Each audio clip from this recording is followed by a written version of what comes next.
Laporte perdería entre 9 y 10 millones de euros de llegar al Real Madrid en enero. Me consta que a Ancelotti le encanta el futbolista. Se iban a más de 10 millones de euros lo que tenían que pagar Henderson. El nombre de Laporte está sonando mucho en la órbita del Real Madrid y Aymeric Laporte, en su última entrevista en El Larguero, dejó todo abierto. Si algún día me llaman, lo escucharía. Suena bien. O sea, escucharía si te llamas en el teléfono y dices, me suena, no son los del Larguero, son del Madrid, lo voy a escuchar. Obviamente, no se desprecia a equipos como el Real Madrid. Laporte no cierra la puerta al Madrid. No, yo creo que hasta si me apuras hizo la entrevista para decir que al Madrid le abre la puerta.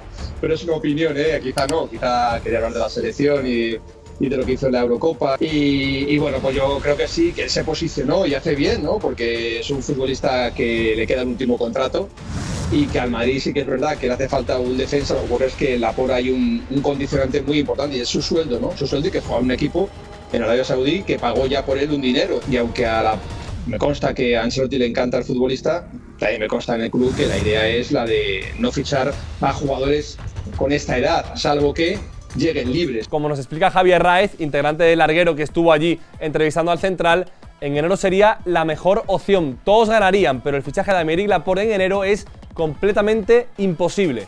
¿Por qué? Hay un impuesto en Arabia que elimina cualquier posibilidad de ver a Laporte en el Bernabéu. ¿Qué pasa en Arabia? En Arabia los jugadores pueden cobrar íntegramente su sueldo, el 100% del sueldo, sin pagar nada a la Hacienda de Arabia Saudí. Para eso hay una trampa, tienes que estar mínimo 24 meses en suelo saudí. Si estás 12 meses, tienes que pagar mínimo un 20% del sueldo bruto a la Hacienda pública. Si estás más de 24 meses, los jugadores estarían y están exentos de pagar cualquier tipo de tributo a la Hacienda de Arabia Saudí. Laporte llegó en julio del 2023, tiene que aguantar hasta julio del 2025 para cobrar íntegramente los 24 millones de euros del primer y segundo año. Si sale antes, Laporte perdería entre 9 y 10 millones de euros de llegar al Real Madrid en enero. Te pregunto, Miguel, en el caso de Laporte que hablamos, entiendo que si llega al Madrid en verano después del 2-3 de julio, va a cobrar menos 100% que en Arabia Saudí. Laporte no arrastraría ningún tributo fiscal, ningún impuesto de Arabia a España porque llegaría con más de la mitad del año vencido y cobrando menos que en Arabia Saudí. Si fuese así, sí. Lo único que tendría entonces la segunda mitad del año, si es que está cobrando significativamente menos que lo que cobraba en la primera mitad del año en el país de origen, en España tendría la calificación de no residente fiscal. Entonces, no residente fiscal significa que pagará por las rentas obtenidas en España al tipo del 24, o sea que sea posiblemente algo que también le convenga. O sea, sería para él incluso más beneficioso fiscalmente. Claro. ¿Al Madrid le seguiría interesando? ¿Tú crees que el Madrid seguiría teniendo la mira en Laporte? En el caso de que se cumpla lo que decimos, que llegue libre, para Laporte sería muy beneficioso en todos los ámbitos.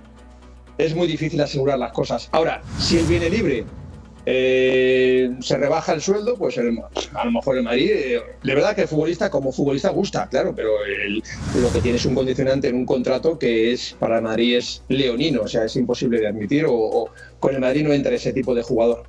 Para eso que dice Javier Raez, tendría Laporte que perdonar el tercer año de contrato. Eso sí, saldría de Arabia Saudí rescindiendo su contrato, cobrando 24 millones de euros limpios al 100% y no tendría ningún tipo de deber fiscal, ni con Arabia Saudí ni con España. Lo explica Miquel Terrassa, que es fiscalista deportivo.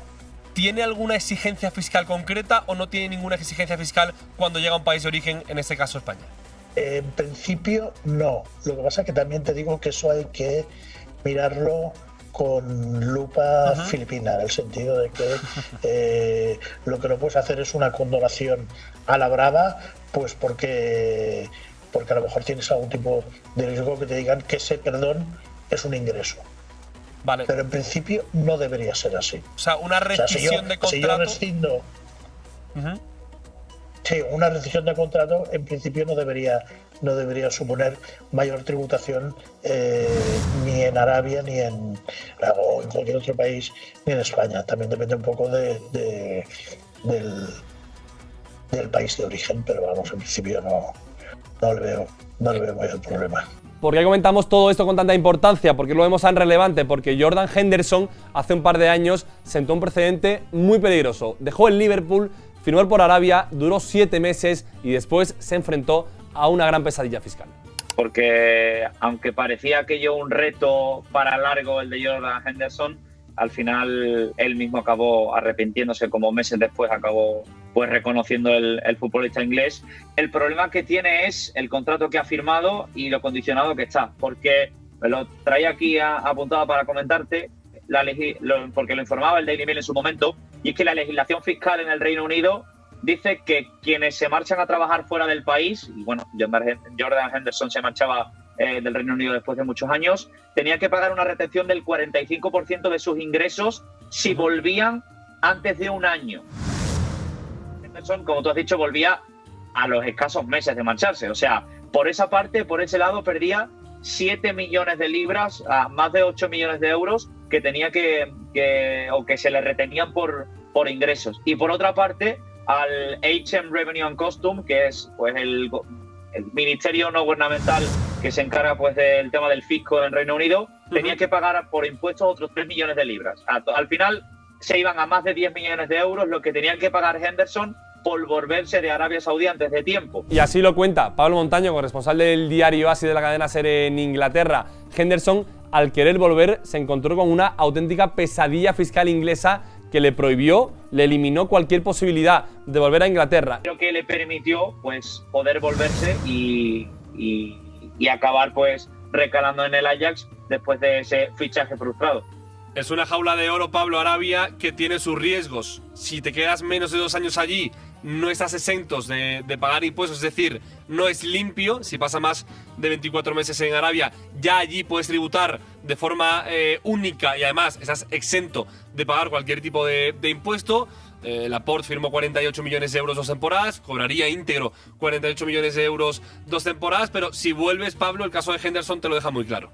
No le salió bien ni en lo futbolístico, porque abandonó su equipo y dejó de estar a las órdenes de Steven Gerrard al poco tiempo, y tampoco le salió bien en lo económico, porque como tenía que pagar mucho dinero para irse, al final acabó perdonando una auténtica millonada que no ha terminado ingresando en ningún momento. ¿En España tenemos algo parecido o en España esto no pasa? En España tenemos algo parecido, pero cuando el motivo del desplazamiento es por un contrato laboral no aplica. Vale. Es lo que se llama el impuesto de salida. O sea, si yo, como empresario, digo, me voy a vivir a los Estados Unidos, pues voy a tener que pagar impuestos por la generación de valor de todo mi patrimonio, siempre que mi patrimonio financiero sea superior a 4 millones de euros, voy a tener que anticipar ese impuesto de salida, a no ser que yo me vaya con un contrato laboral. O sea que para futboleros esto en España no aplicaría. Con Neymar pasa algo muy parecido. Firmó por el Al Hilal hace un año. Los 300 serían limpios, pero Neymar ahora quiere irse en enero. Eso informan desde Brasil. Si se va, no solo perdería 150 millones de los 300 por no cumplir el contrato, sino que tendría que pagar casi 50 millones de euros dejándole en Arabia por impuestos. Es decir, una pesadilla. Pero esa ley que dicen de Guardian, de Telegraph, informaciones también de Arabia Saudí, de los futbolistas estar exentos de toda la parte impositiva si están más de 2 años, claro, es un perjuicio económico y es una diferencia muy grande. Ligas europeas, digamos que Arabia Saudí te ofrece al inicio un paraíso fiscal importante para el futbolista que abandona una liga europea. Pero esto es lo mismo que nos podían decir a nosotros cuando vinieron Ronaldinho, Beckham y Cristiano, que porque estaban aquí pagando el 24% cuando a lo mejor en Inglaterra estaban pagando el 45%. Esto no es un tema es un tema de competencia. Sí. De competencia fiscal por jurisdicciones. Oye, si en Arabia Saudí lo aplican y la gente se quiere ir a jugar o a trabajar o a hacer actividades musicales a Arabia Saudí, son absolutamente libres de hacerlo. No es un tema de dumping ni nada extraño. Es lo que te decía. Tú analiza cuántos jugadores españoles hay jugando ahora en Italia. Vas a encontrar más de 50. Pues como dijo el nivel 1, no hace falta decir nada más, ¿no? Es favorable, obviamente. Sí.